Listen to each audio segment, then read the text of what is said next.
Olá pessoal, uma boa noite a todos. Sejam bem-vindos ao canal Sistema de Ensino Monte Carlo. Esse canal feito para você, estudante do ensino público. Hoje, mais uma aula para o nosso módulo de Sociologia, onde estamos falando,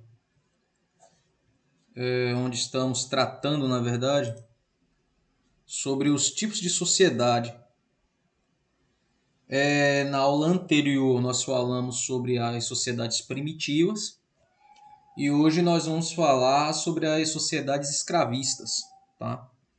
E dentro dessas sociedades escravistas, para mais detalhes e para mais aprofundamentos, temos algumas aulas na nossa playlist de história, a propósito, em determinados períodos da história, principalmente antiguidade e na Idade Moderna, onde temos exemplos e citações mais aprofundadas sobre essas sociedades escravistas.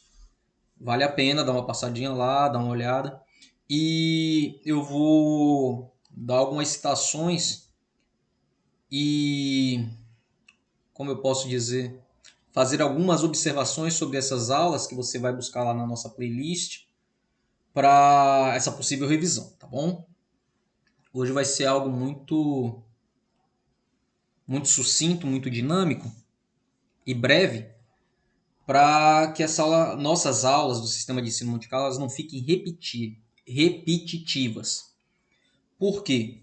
É um canal de estudo e pesquisa, e nessa de estudo e pesquisa, as aulas eu tenho cuidado a partir de então para que elas não fiquem repetitivas, para que você, dada a sua pesquisa, dado algum vídeo que você venha buscar, você não acabe tendo que ver e rever as mesmas coisas, certo?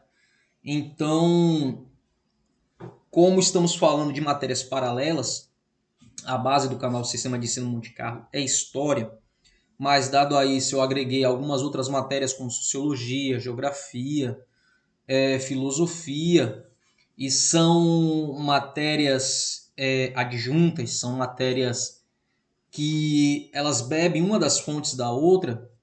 Então tenho todo o cuidado para que a aula ela não fique maçante, não fique repetitiva. Então, para mais detalhes, para um estudo mais aprofundado, tenha matéria específica, tenha aula específica. E eu vou tentar chamar atenção para isso no decorrer aqui dessa nossa aula.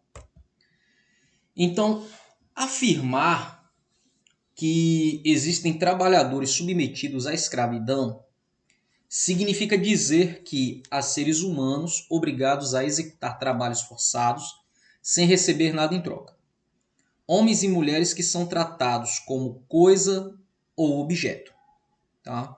Sociologicamente falando, se um indivíduo ele é submetido a essa rotina de trabalho, a essa imposição trabalhista, então, além dele estar submetido a um trabalho escravo, ele também está sendo taxado como um objeto, como uma propriedade, já que ele não está sendo remunerado por essa atividade e ele está sendo forçado a exercer tal atividade. Então, hoje, tal situação ela soa absurda e provoca indignação. Mas pensando que há pouco mais de 120 anos a escravidão ela era considerada legal, durante quase 4 séculos, onde milhões de africanos foram arrancados da sua terra, da sua pátria, para trabalhar na lavoura e na mineração do outro lado do Oceano Atlântico, então existia uma legalidade. Será que esse fato, relativamente recente, ainda não se reflete de alguma forma na sociedade brasileira atual? Esse é um questionamento, porque já houve indícios, já houve matérias onde pessoas trabalham para multinacionais reconhecidas, para marcas caras, né? E eles trabalham nessa rotina de escravidão ou semi-escravidão. Países em subdesenvolvimento é um campo fértil para as multinacionais. Essa multinacional, por conta dessa mão de obra barata, leva seus polos de produção para lá, onde ele vai se apoderar de matéria-prima e dessa mão de obra excedente e barata, e ali ele é submetido a jornadas exaustivas de trabalho e uma remuneração que fica muito abaixo do mínimo. Então ele consegue um salário razoável por conta da hora de produção, pela hora de produção, X hora, X valor. Então na Índia essa rotina ela acontece, na China, na Rússia, e na África, vários países da África são polos de multinacionais.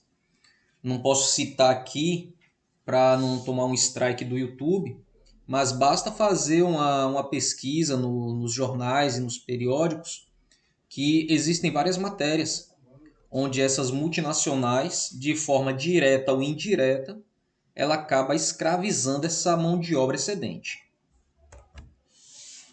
O modo de produção escravista ele caracterizou a maioria das sociedades na antiguidade, nas quais o Estado passou a existir para garantir a dominação social, política e econômica de um pequeno grupo sobre a maioria da população e sobre até outros povos.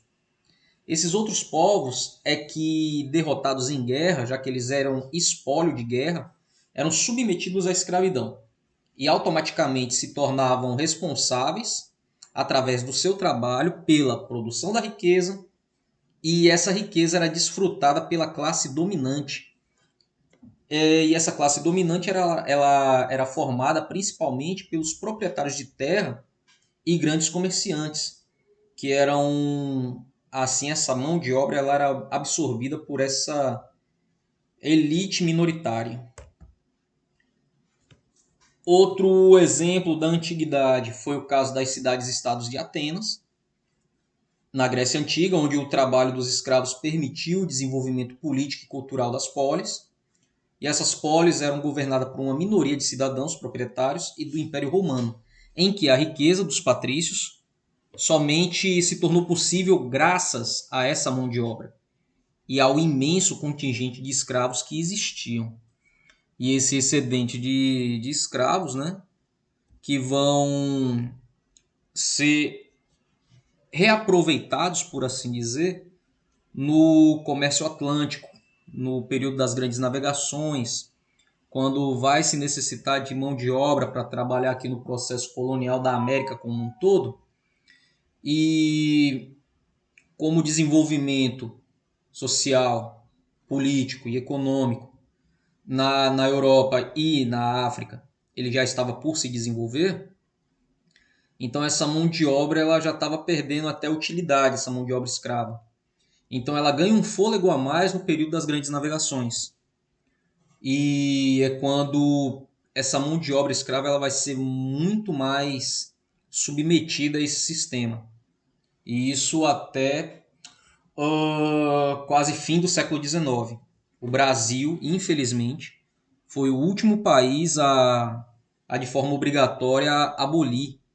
Digo obrigatório porque foi de muita pressão que a política brasileira resolveu abolir a escravidão. Mas é um modo de produção que ele não ficou restrito na antiguidade, ele não ficou restrito na Idade Moderna, e na contemporaneidade ainda nós nos deparamos, né, com situações de pessoas submetidas a um regime de trabalho escravo. Só para finalizar, teve um caso em São Paulo que encontraram um grupo de mexicanos, salvo engano, trabalhando numa confecção. E eles já estavam lá há um certo tempo sem receber salário, de forma insalubre. E esse barracão onde funcionava essa confecção foi desarticulado, dado as investigações promovidas pela Polícia Federal. Tá? Então é necessário que se diga isso. É um modo de produção que ele não ficou preso no passado, ele existe até o dia de hoje, de forma ilegal. Aquilo que era legalizado no passado, hoje ele existe de forma ilegal. Turma, essa foi nossa videoaula de hoje, espero que tenha sido rica e instrutiva para todos vocês. Não se esqueça de deixar o seu like, de deixar o seu comentário, de se tornar inscrito do canal. Compartilhe os conteúdos do canal Sistema de Ensino Monte Carlo. Fiquem todos bem, um bom sábado a todos e até a próxima.